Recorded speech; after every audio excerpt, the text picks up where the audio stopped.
Okay, fine. Welcome back to the show. Like I said before, we have everything juicy and buzzing, making to talk rounds right here. And our very first gist for today, we have Cristiano Ronaldo loses son. That's a very sad one. Yeah, the whole world of football. Lending our voices to Cristiano Ronaldo and his partner, Georgina Rodriguez, who lost their twin. Yes. It was announced in October. Yeah, she lost the son. Yeah, they are twins, and then he lost the boy. The boy, yeah. He announced late October that they were expecting twins, and I think probably complications from childbirth or whatever got the news. And I mean, I'm just happy, and I was glad in such a way in terms of support that the entire footballing community gave to Cristiano Ronaldo. It was not about if he was playing for my team or he wasn't playing for my team, if I am a Manchester United fan. Everybody came together to understand that losing a child, I mean, I can't just imagine what they might be going through. So it's actually a great loss for the Ronaldos right now, and we just pray God comforts the family. And like he said, the girl is actually being their strength right now. The girl has been their strength. So moving on, we have Chrisland School suspends 10-year-old female pupil. This is premium gist. This gist has been making around since yesterday. Yep, for the past 24 hours, it has been buzzing. And this gist, in fact, I had mixed reactions. At first, when I learned of the gist, when I heard of the story, I was a little bit, what kind of nonsense? Who would rape a 10-year-old girl? Video. Yeah, because at first it was more of rape that was given to us out there. When I heard it, I was like, oh my God, not again. Yeah, the narrative. The narrative was like, I was like, not again. A 10-year-old who would want to do this, you are this, you are that. Yeah. That is why it is very important not to judge a book by its cover. Don't just listen to a news and then just conclude. Try to get the full story. And for over the past 24 hours, facts has been coming out. Even the school has even come out to, give its own statement of the whole account. Well, the thing is, literally, most of us have actually watched the video. If you've not, well, it's not actually one video anyone wants, but it's so not so nice to watch. For me, I would tag that as a child pornography. Most definitely, it is what it is. Yeah, it is what it is. It's when I saw the video, I was like, the word rape was actually used out of context. That wasn't rape. For me, it didn't really seem. A lot of people came with their own stories that she was drugged and she didn't know what she was doing, blah blah blah and blah blah blah. But everybody or some people who saw it had their own opinions. They were like, no. What actually went on wasn't and shouldn't be constituted as rape. But Essay, I'm just here trying to think. A lot of people say she's 10, she's 13, whatever it is. Yeah. Do you think the parents should have done more in terms of trying to censor her exposure? Yeah, the thing is, if I should say this, I remembered one time Kanye was actually angry with Kim concerning their daughter North on social media, especially the TikTok. The thing is, most of the things we watch right now on social media, most of the things trending around on social media, are things that are not just suitable for young minors. In fact, minors, definitely, let's use the word minors. They are not really suitable. We've had a whole lot of crazy stuff making around social media, different words, in fact, this generation generally, like we always say right here on our show, it's changing. You get? I remember it's becoming more dynamic and perplexing at the same time. 10 years old, 13 years. What are you thinking? Most of us, they see the bad for us at 10 years old. I'm not even ashamed to say, at 10-year-old, we were still being baited by our parents. It's not about being baited by parents. Nowadays, there's too much exposure. You do. I heard it started from Truth or Dare. I never knew what Truth or Dare was when I was 10 years old. Do you understand? That's why I said most of us were still, our parents would bring us outside because we lived in, face me and face me kind of thing now. So our parents would bring us outside and take, we were not even ashamed of anything. Yeah, back then you have the suwe, you have the rubber band. Oh, suwe, I was an expert. The football. But there was this communal thing that games that could make you learn, make you feel competitive. Animal plays or things, then you call a number and everybody. But now we're having Truth or Dares and they dare you to take off your clothes, dare you to do this and then dare you to do that. I mean, recently, her social media account was put out there, and it was surprising to see the amount of views she got from some of those things she was doing. I'm not saying it was anything to pornography or whatever it is, but I mean, if For a child like that, for a I saw child, the video where she was dancing, you know, and she on. was shaking all of her body and something like that. I mean, did her parents actually know she had those? I mean, there's Facebook, and then there's WhatsApp, and then there's Instagram. But other places where you don't actually have control over those kind of things, do parents even know about these things? The problem is parents get their kids probably these gadgets, and then they don't really monitor what these kids do with these gadgets. And then if you look at our social media account, like you rightly said, there were a whole lot of things going on the social media page and what have you. For me, these are things that this girl would have brought to school. In fact, teachers, literally, I think for me, people see it as civilization as taking place. Oh, you see somebody, the child is doing something wrong. You say, oh, stop it. You even be begging the child to stop it. My parents will not beg you to stop it. By the time they land you slap, you will advise yourself to stop what you're doing. But this generation, they call it woke moms, woke parents, woke dads. No. I'll just allow the child be himself. Let the child be more expressive. Do you understand? That being a child has affected a child. My dear, has it affected you, the mother? I get to the point where parents don't want their kids to be beaten in school again, because during our time growing up, we were beaten. You understand? We were beaten. We had teachers. We were beaten. We had teachers who were also parents at home, and they wouldn't want what their child wouldn't do for us to do. But recently now you see this upbeat kind of thing where you see parents are a little bit laid back, giving it the whole 21st century parenting kind of thing. I mean, let's not dwell on that. We'll actually trash that topic later on. Well, moving on, we have I am homeless, says what richest man, Elon Musk. Really? I don't know, someone that offers to buy Twitter for $43 billion. What is he saying? According to Elon Musk on Monday, in an interview with TED, the Tesla and SpaceX mogul says he doesn't hold a place right now, and he's literally staying at a friend's place, basically rotating through friends' spare room and all of that. That means he must have super rich friends. And I get. It's a circle, like definitely. That's what they say. If you know way, show me bros, make all of us grow together. Or maybe Elon is looking for a new place and he's just squatting with his friends. When I dictated what I found out that he's not really into owning a place. He just wants to do his business.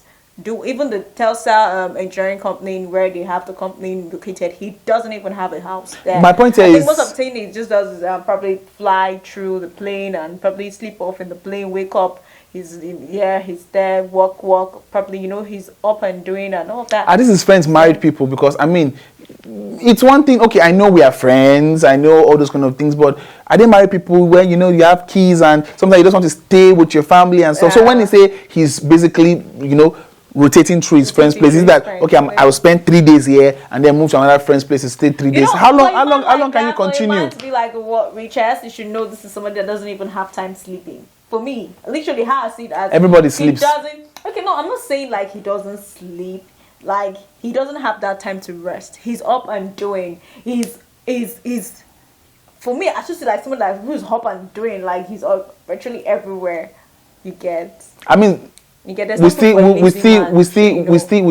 appreciate the fact that we have people during this our time where we hear the amount of money they are worth, and then it just triggers something in you like, if Elon can do it, so can I. So I mean, Elon doesn't have a house, so who knows? One guy once told me, a friend once said that as a man, if you want to go far, just go alone, solo.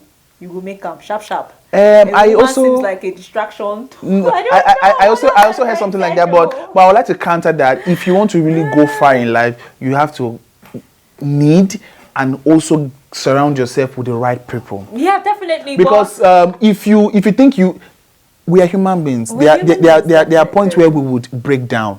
We need that support. We need that circle to help us. Well, he's not talking about the circle. I think where the guy is coming from was, as a guy or as a man, you need to go for, because he's thinking, okay, you get married, you have kids, the wife begins to drag you, I've not put this bag, I've not put that one, the kids begin to drag you, but him now being alone, if he doesn't eat for a day, he's okay. If he doesn't drink water, he's okay. He has nobody to bother about. He's just all about his business. Everybody has their preference. Yeah, I think so. It's fine. So let's move on to the next story, we have Wash Your Blood from Your Sanitary Pad, says Alima Abubakar.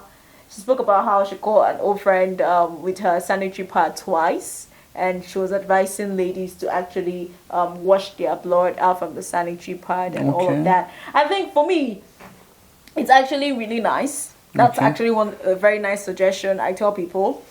But the thing is, it comes from a place where you find out that sometimes when you dispose this sanitary pads, you get people, they call them babambola, these pickers and all of that. You find most of them going scrubbing through. Yeah, even in universities and the rest, you hear how somebody was caught going through the female hostel and picking out dustbins and picking out pads. Yeah, and all those things for rituals and everything. So women or girls right now are extremely cautious where they dispose their sanitary pads. I say if you know you have an environment where you can actually burn them off. Yeah, you get just burn it off.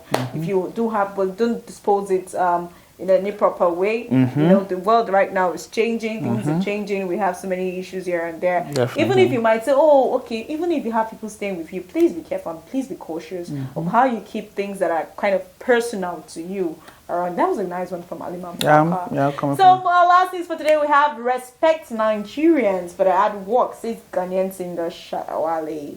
I think Shatta head has now come since Black Sherry. So according to Shatta Wale, he said people should stop comparing themselves with Nigeria because Ghanaians are lazy in their lifestyle, and he also called on the Ghana music industry to have shame. Shatta has been in the news. Shatta has been in the news over the past month where he went up to this Nigerian artists and what and everything. But now, if you follow Shatta, you would see he has been a very strong advocate for Ghanaian music. Forgetting the whole Nigerian Ghana beef and the one he had with Burna Boy and everything. He has actually been a strong promoter for Ghanaian music, trying to push Ghana music out there, saying Ghanaian artists they don't put in the work as much as the Nigerian artists do. That's why you see Nigerian artists can travel to places where they don't even speak English as the major language and they still sell out concerts. Okay, so, but the thing is, for me, I think Shatta came in the very wrong note. In as much as I feel Shatta was trying He's controversial, apart from being controversial, for me, I think like he was trying to buy into the Nigerian market when he started with those nonsense statements he was making way back early months back earlier this year. He was dissing Nigerian artists, saying they don't show love, they don't do mama power, whatever he says in his language. Well, I actually got pissed with that because Nigerians were actually open people. We actually welcome a whole lot. When you had Arutubi's sing their song with Wandeko. We had manifest on Burna Boy's album. Yeah, I mean, Nigerians accepted the songs. So the fact that for me, I think the fact that he's not singing anything tangible for me, yes, I said so. I don't really like any of the songs. I'm not a fan of him. Shatta Wale has a huge SM fan in Ghana. When I say huge, I'm not talking in terms of hundreds of thousands. I think Shatta Wale is big in Ghana, and I think one of the reasons why he hasn't been able to break into the whole Nigerian music industry, aside from the fact of his controversial coming up on and everything to say, probably because of the pattern of music he sings. You know, Shatta Wale is more of a reggae patois kind of singer. It's not about being reggae patois. I don't know. Maybe I'm just saying. I'm not putting it out there. Shatta Wale, listen. But I think right now why he's giving this speech is because he has seen how much Black Sherif have been able to penetrate through Nigerians. Black Sherif topped the charts. Girls I fucked up. Black Sherif chat. He was up there in the chat for 2 or 3 weeks there. Just to tell you how accommodating we are. Burna Boy heard the song. According to the story, Black Sherif himself in interview said Pokoli was the one that told Burna Boy about the song. Burna Boy was on tour. He heard it. He was like, okay, I would like to jump on this thing. The very next day, Burna Boy sent him his verse on the song. The song was directed and shot in Ghana. Burna Boy actually paid for the video. Wow, that's a nice one. Yeah, so I mean, it is a good one that Shatta Wale has come out to say, oh, I'm not saying Ghanaians are lazy. I don't know. I mean, I can't say that. I can only say Nigerian jollof is better than Ghanaian jollof for sure. But I can't say whatever Shatta Wale is. But I mean, it's a good one. At least having him come out to say, oh, he even went further to say Nigerians also stream his music more. Yeah. So I mean, funny enough. Yeah, funny enough. So I just hope this is not a kind of. I think for me, I said as a way he's trying to buy into the Nigerian. Probably that's what I was going to say. He's saying that oh man, you're on your own. He's saying the reception Nigerians give to Black Sherif. He's saying that, oh man, this guy's skyrocketed. But you know, before you know what's happening, he's been on the top stage with the likes of Burna Boy. But you know, Apple Music actually used the song. You know, this I think he's not having the awareness that, oh, if I'm not careful, Black Sherif is going to supersede me in this Ghanaian. I just want to quickly say something. I just want to quickly say something, and I'm not trying to defend Shatta Wale in any case. Okay. But like I said before, Shatta Wale is big. If in Ghana, even Black Sherif in an interview has referred to Shatta Wale as his big brother. There's a time where Black Sherif and Shatta Wale were being compared together, and he came out and said, "We don't need this. I am just starting up." Shatta Wale has been doing this thing for years. Do you understand? Shatta Wale has been doing this thing for years, and Shatta Wale has, even within the music scene in Ghana, they recognize the work Shatta Wale is doing. Not everybody, I mean, we are human beings, everybody have their own opinion towards things, but I just want you to know, despite the whole craziness behind Shatta Wale, he has been really pushing Ghana music out there. That's all. Okay, but can I ask you one question? Yeah. All right, last question. Give me one song that actually made way from Shatta Wale, the way this song, Kwaku the Traveler, has made way from Shatta Wale. Okay. Before I answer that question, I know tons of Shatta Wale songs, but let me just answer this question. Yeah, I'm getting there. I'm getting there. Not taking away anything Black Sherif has done, but you need to understand that music doesn't just end in Nigeria. Yeah. Yes, I'm coming. I want to answer your question. I want to answer your question. Now, for the fact that, what was it called? Kwaku the Traveler by Black Sherif, Blacko, did extremely well in Nigeria, and Shatta Wale hasn't been able to break through the scene in Nigeria, doesn't mean he has not been breaking ground in other places. Shatta Wale makes top charts in what? Jamaica, in the US, in UK, in Canada, in Amsterdam. I can go on. But just because of he has not been able to break into, I mean, take a look at. But my question is, why do they all want to break into the Nigeria market? No, I don't know. Why do you want to break? So, I don't know. Enough, I saw a tweet. It's like if you're an African artist, and then you are able to break into the Ghanaian scene. The Nigerian scene. Then there's prominence there. Yeah, but you get. But the thing is, there are places out there. I saw a tweet from somebody. Was it from Tanzania or I forgot the country, one of these African countries, and he was appealing to Nigerians that the same way Nigerians received Black Sherif, they should please receive his song. And I was like, you're not even asking other countries to receive your song. You're saying Nigerians. There are other African countries that can receive your song, man. And then somebody from his country tweeted, Oga, even your song does not make wave here in our own country. How much more in Nigeria?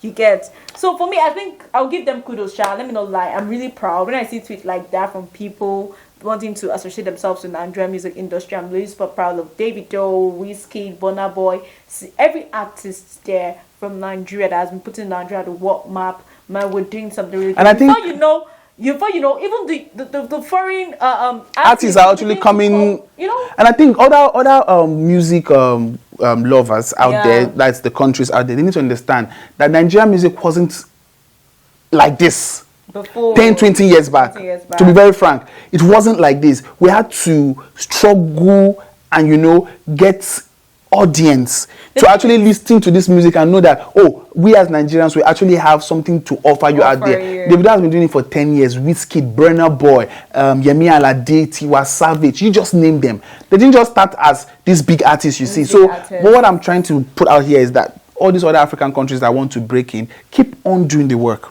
Yeah, definitely. Most definitely. Put in the work. It might not come now. You might even have hit songs that would not even blow the year you put them. It could be 3 years down the line. But just keep on keeping the work, and then definitely something good is going to happen. I really round up with this by saying that one thing people should understand, and other African countries should understand, is that when it comes to Nigeria, I see Nigerians as those kids that we can bully ourselves.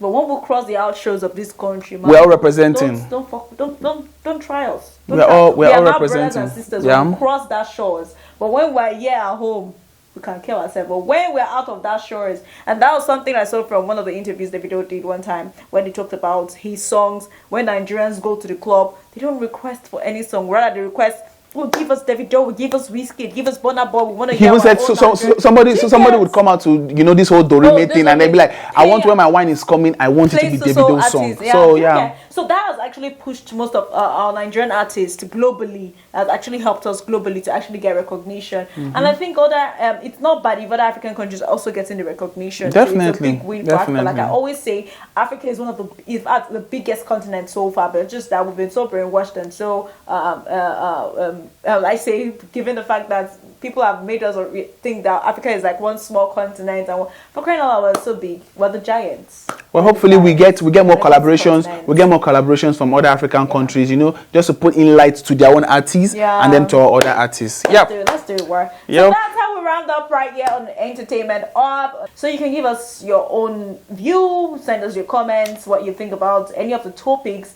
what you feel. Especially, I'm actually looking forward to comment on the Shana Wale issue though. I'm actually looking forward to comment on that though. I really want to, because I'm really interested. And also the Chris Land issue, I'm also looking forward to comment on that too. So we'll come your way again. Thank you for joining us on Entertainment Hub. For myself and Essay, it has always been a pleasure. So bye for now. Bye bye.